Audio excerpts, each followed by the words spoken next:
जय जय श्री सीताराम चंद्र भगवान की जय। श्री रामचरितमानस किष्किंधा कांड।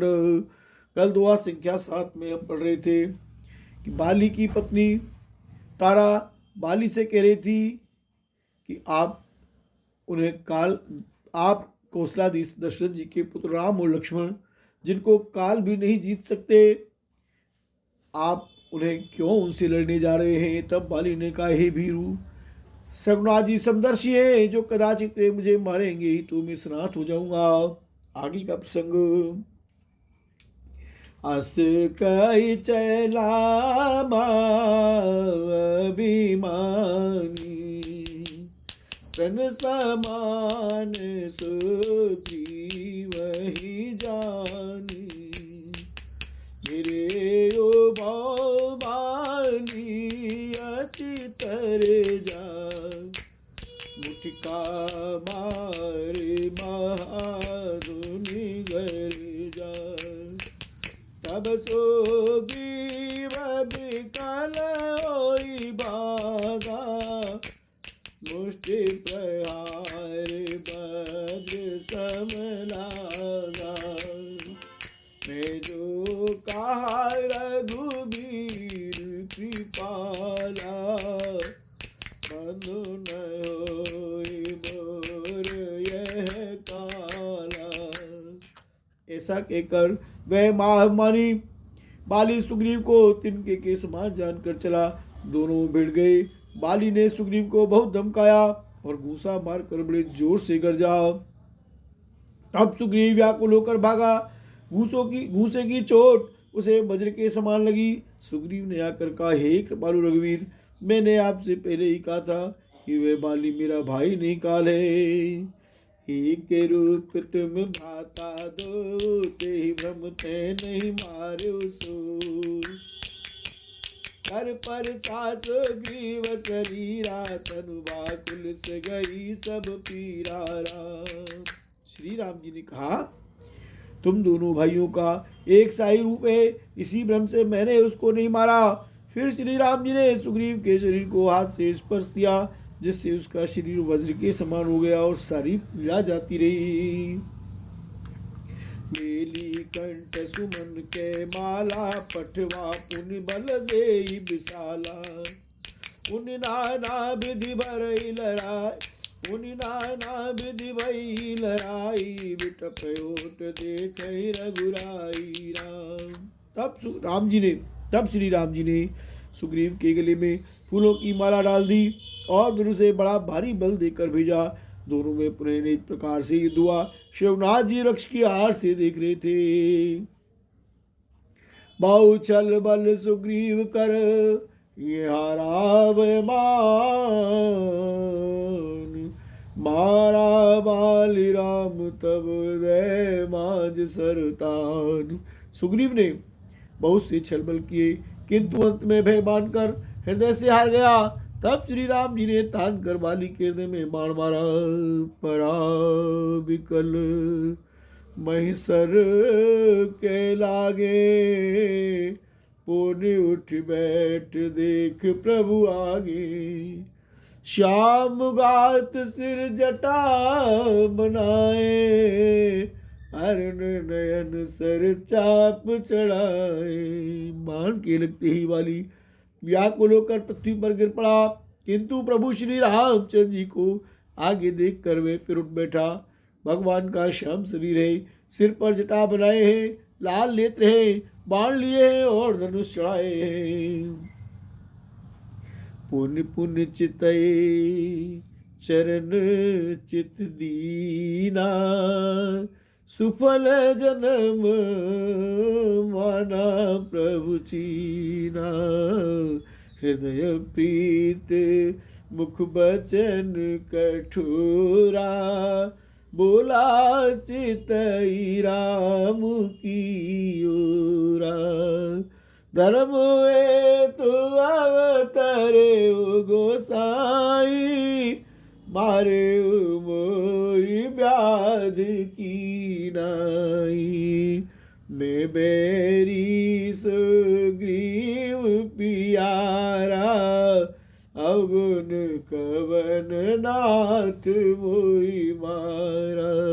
बाली ने बार बार भगवान की ओर देखकर चित्त को उनके चरणों में लगा दिया।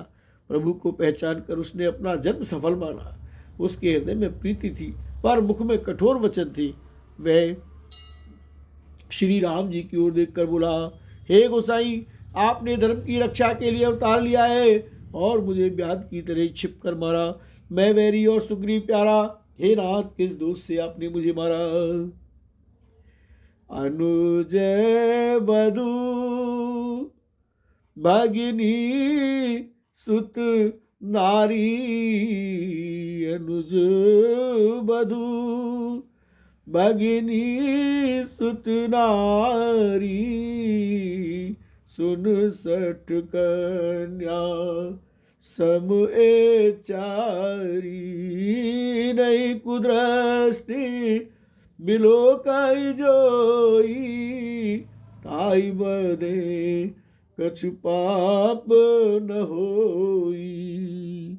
श्री राम जी ने कहा, हे मूर्ख, सुन, छोटे भाई की स्त्री, बहन, पुत्र की स्त्री और कन्या, ये चारों समान हैं। इनको जो कोई बुरी दृष्टि से देखता है उसे मारने में कुछ भी पाप नहीं होता।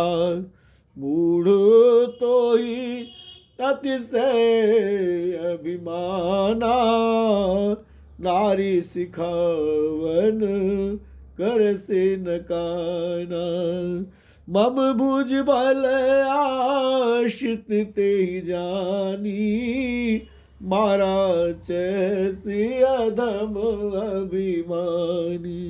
रे मूढ़, ये मूढ़, तुझे अत्यंत अभिमान है। तूने अपनी स्त्री की सीख पर भी ध्यान नहीं दिया। सुग्रीव को मेरी भुजाओं के बल का आश्रित जानकर भी, अरे अधम अभिमानी, तूने उसको मारना चाहा। यहाँ पर बाली ने बहुत ही भावपूर्ण वचन कहे हैं।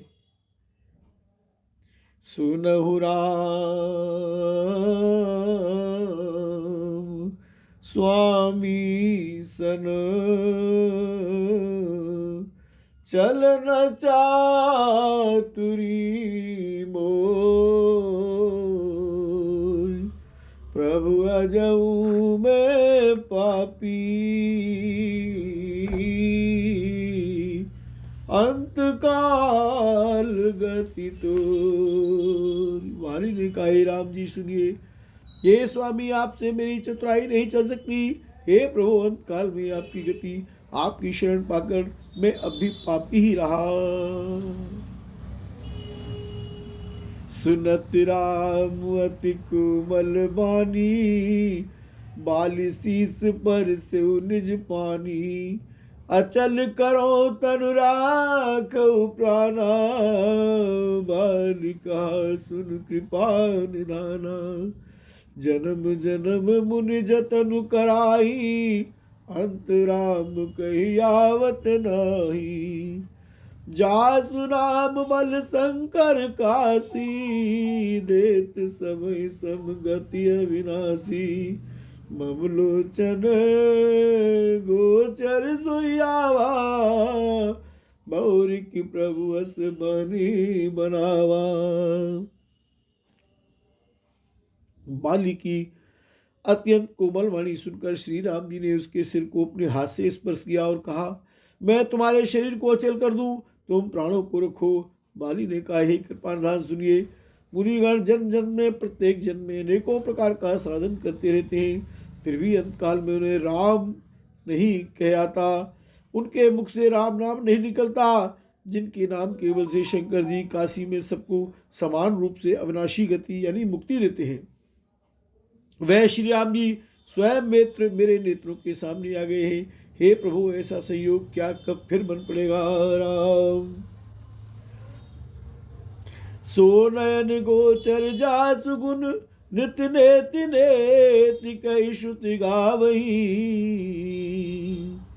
जिति पवन मग गो निरस कर, मुनि ध्यान कबहु के पावही, मोहि जानियति अभिमान बस, प्रभु के राखु शरीर रही, अस कवन सठ वट काट सुर तर बारी करी बबू रही, अब नाथ कर करुणा बिलो कहू देहु जो बर मांगऊ जय जो निजन मोह कर्म बस ते राम पद अनुरागऊ ये तनय मम सम विनय बल कल्याण पद प्रभु लीजिए ये तनय मम सम विनय बल कल्याण पद प्रभु लीजिए गई माहु सुर नर नाहु आपन दास अंगद कीजिए राम चरण दृढ़ प्रीति कर बाल कीन तनु त्याग सुमन माल जिम कंठ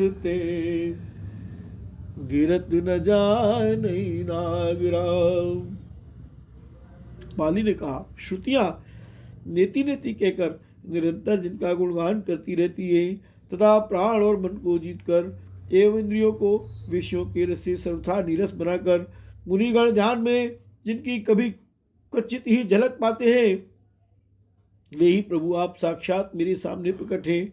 आपने मुझे अत्यंत अभिमानवश जानकर ये कहा कि तुम शरीर रख लो, परंतु ऐसा मूर्ख कौन होगा जो हठपूर्वक कल्प वृक्ष को काटकर उससे बबूर के बाढ़ लगावेगा, अर्थात पूर्ण काम बना देने वाले आपको छोड़कर आपसे इस नश्वर शरीर की रक्षा चाहेगा।